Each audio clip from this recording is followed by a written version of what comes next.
ओम नमः शिवाय। प्रिय भक्तजनों, आज मैं आपको भगवान शिव जी की एक कथा का श्रवण करा रही हूँ, जिसके माध्यम से आप जानेंगे पितृपक्ष की पौराणिक कथा।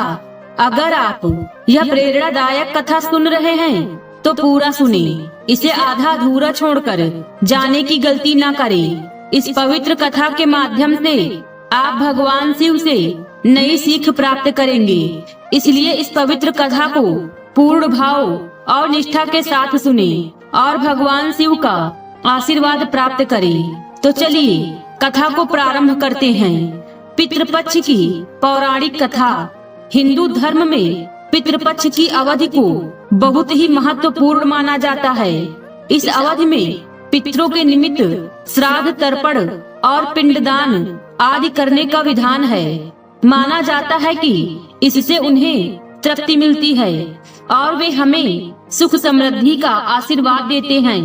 यह भाद्रपद पूर्णिमा से आश्विन अमावस्या तक चलता है।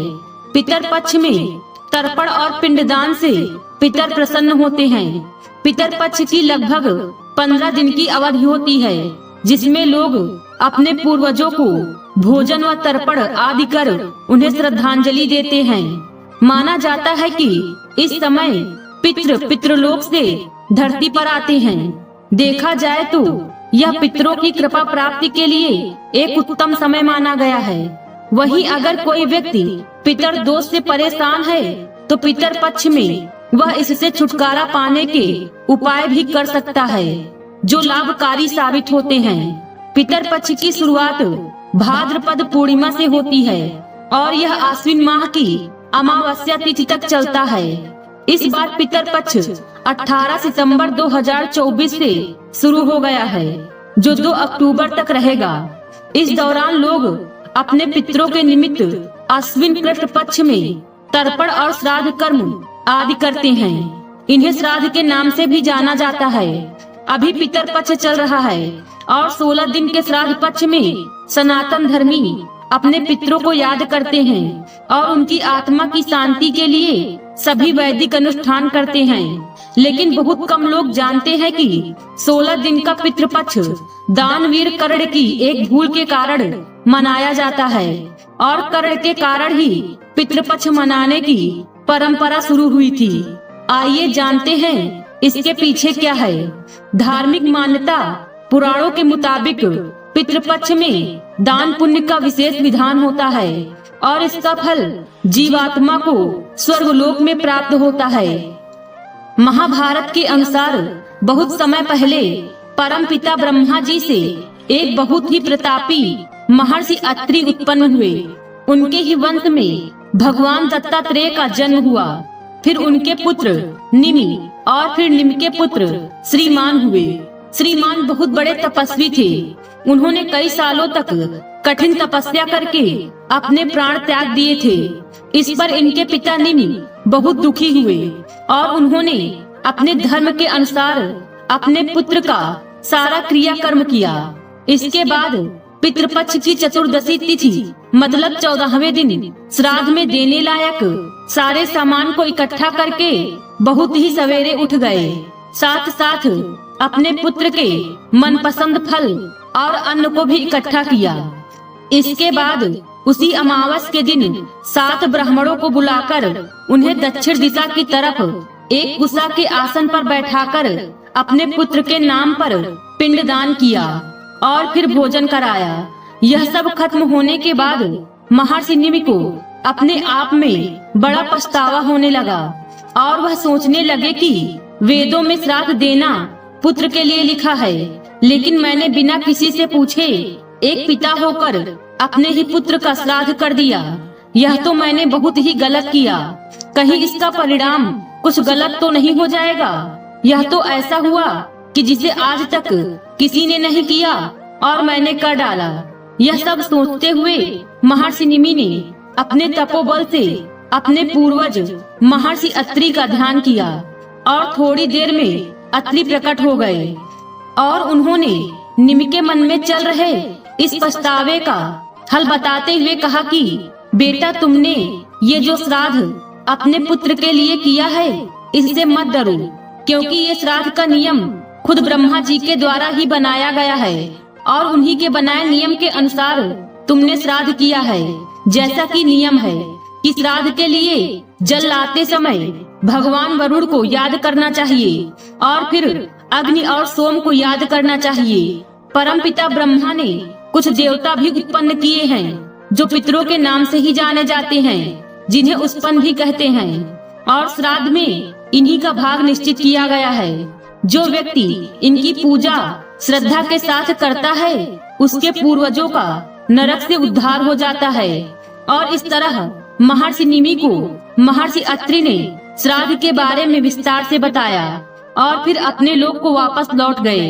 तो इस तरह सबसे पहले महर्षि निमि ने श्राद्ध करने का नियम शुरू किया और फिर धीरे धीरे सभी ऋषियों ने अपने पूर्वजों के लिए श्राद्ध करना शुरू कर दिया और इस तरह एक परंपरा सी बन गई जिसमें ब्राह्मण, क्षत्रिय, वैश्य और शूद्र यह चारों वर्ण के लोग भी श्राद्ध में देवताओं और अपने पितरों को अन्न देने लगे।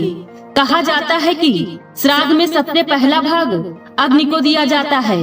इसके बारे में पितामह भीष्म यह बताते हैं कि एक बार जब बहुत सारा अन्न देवता और पितरों को पहुंचने लगा तो वह दोनों इतने सारे अन्न को पचा नहीं पा रहे थे और इससे दुखी होकर वे लोग ब्रह्मा जी की सभा में पहुँचे, जहाँ पर इत्तेफाक से अग्निदेव भी मौजूद थे। देवता और पितरों की ऐसी समस्या को सुनकर अग्निदेव बोले कि देव और पितरों, आज के बाद से हम लोग साथ में भोजन किया करेंगे और सबसे पहला भाग मैं खाया करूँगा। अग्निदेव की यह बातें सुनकर सभी बहुत खुश हुए और तभी से श्राद्ध का पहला भाग अग्निदेव को ही चढ़ाया जाता है। तो आप समझ चुके होंगे, सबसे पहले महातपस्वी अत्रि ने महर्षि निमि को श्राद्ध के बारे में उपदेश दिया था। इसके बाद महर्षि निमि ने श्राद्ध करना शुरू कर दिया। महर्षि को देखकर अन्य ऋषियों मुनियों ने भी पितरों को अन्न देना शुरू कर दिया। लगातार श्राद्ध का भोजन करते करते देवता और पितर पूर्ण हो गए। पुराणों में भी पितृपक्ष को बहुत अधिक महत्व दिया गया है। कई सारी पौराणिक और लोक कथाओं में भी इसका वर्णन है, लेकिन बहुत कम लोगों को यह पता होगा कि महाभारत में श्राद्ध क्यों किया गया था।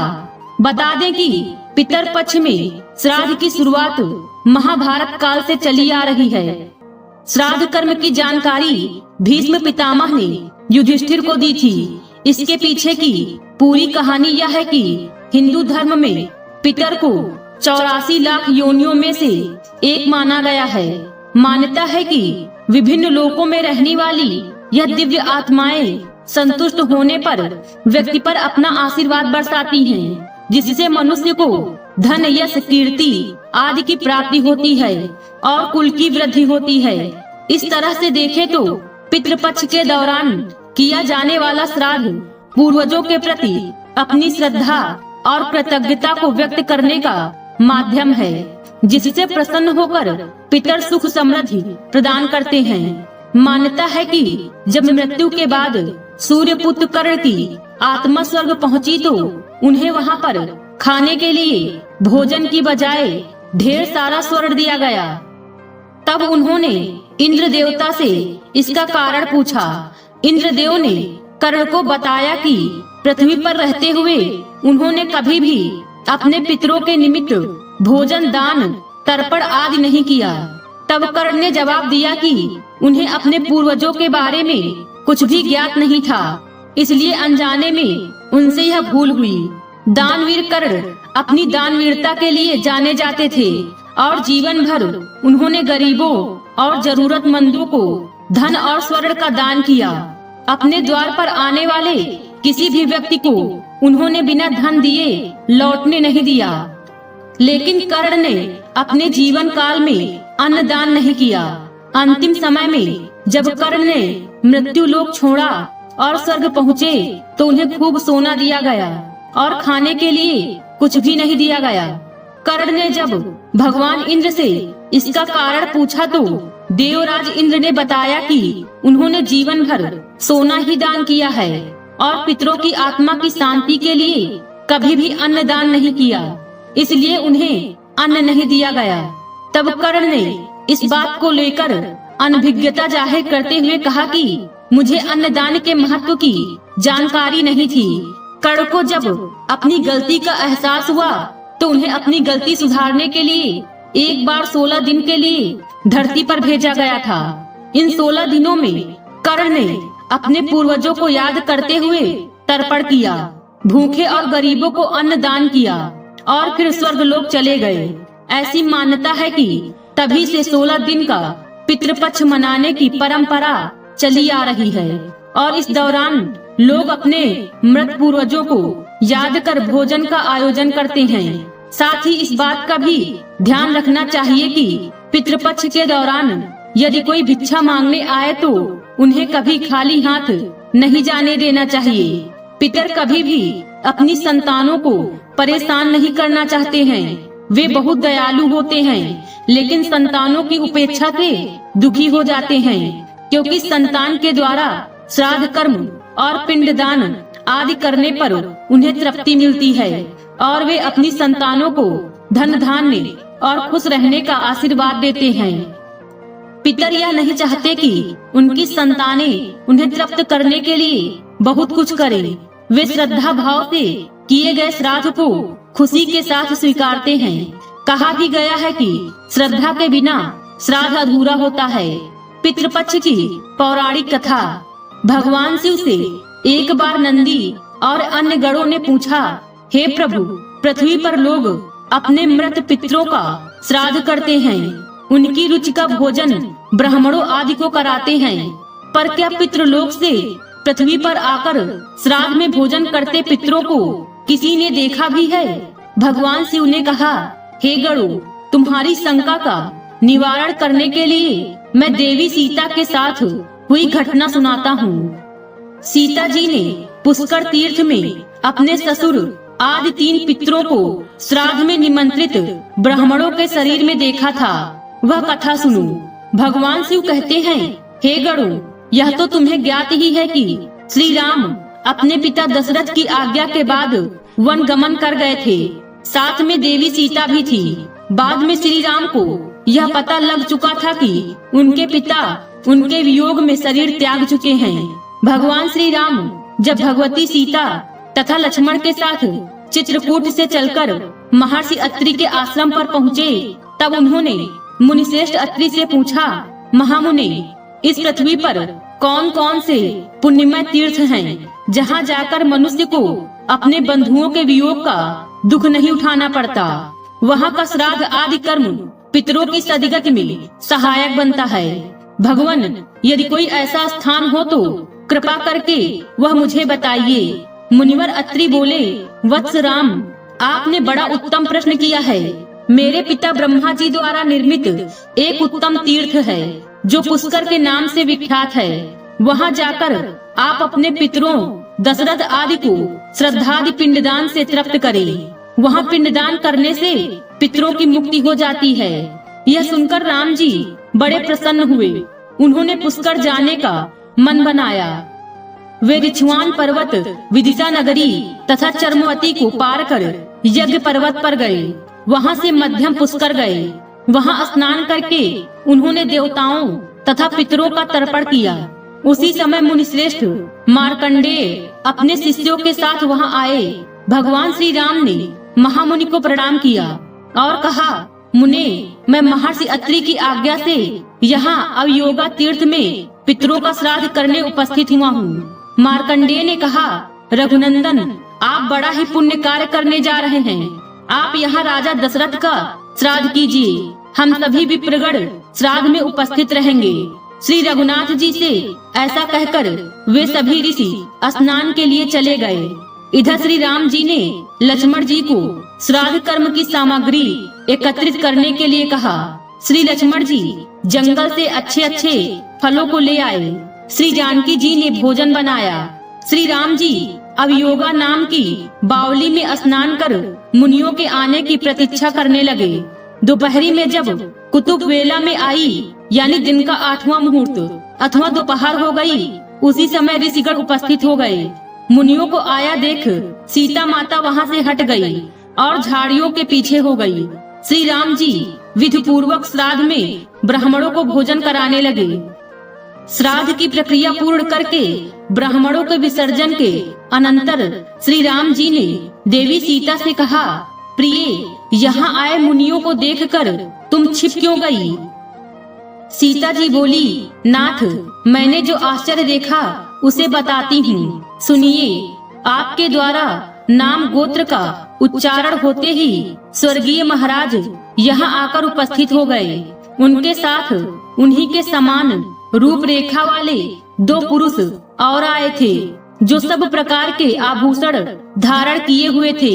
वे तीनों ही ब्राह्मणों के शरीर से सटे हुए थे। प्रभु, ब्राह्मणों के अंगों में मुझे पितरों के दर्शन हुए। उन्हें देखकर मैं लज्जा के मारे आपके पास से हट गई। इसीलिए आपने अकेले ही ब्राह्मणों को भोजन कराया और विधि पूर्वक श्राद्ध की क्रिया भी संपन्न की। भला मैं स्वर्गीय महाराज के सामने कैसे खड़ी होती? यह मैंने आपसे सच्ची बात बताई है। यह सुनकर श्री राम जी तथा लक्ष्मण जी को बड़ी प्रसन्नता हुई।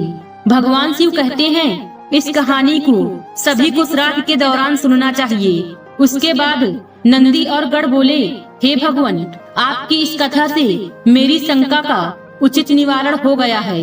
श्राद्ध में पितृगण साक्षात प्रकट होते हैं और वे श्राद्ध का भोजन करने वाले ब्राह्मणों में उपस्थित रहते हैं। आज की वीडियो में बस इतना ही। उम्मीद है वीडियो पसंद आई होगी। इस वीडियो में बोलते समय कोई त्रुटि हुई हो तो क्षमा करें। वीडियो पसंद आई हो तो वीडियो को लाइक और शेयर करें और चैनल को सब्सक्राइब कर दें और कमेंट बॉक्स में हर हर महादेव लिखना बिल्कुल न भूलें। मिलते हैं अगले वीडियो में। खुश रहिए और खुशियाँ बांटते रहिए। हर हर महादेव।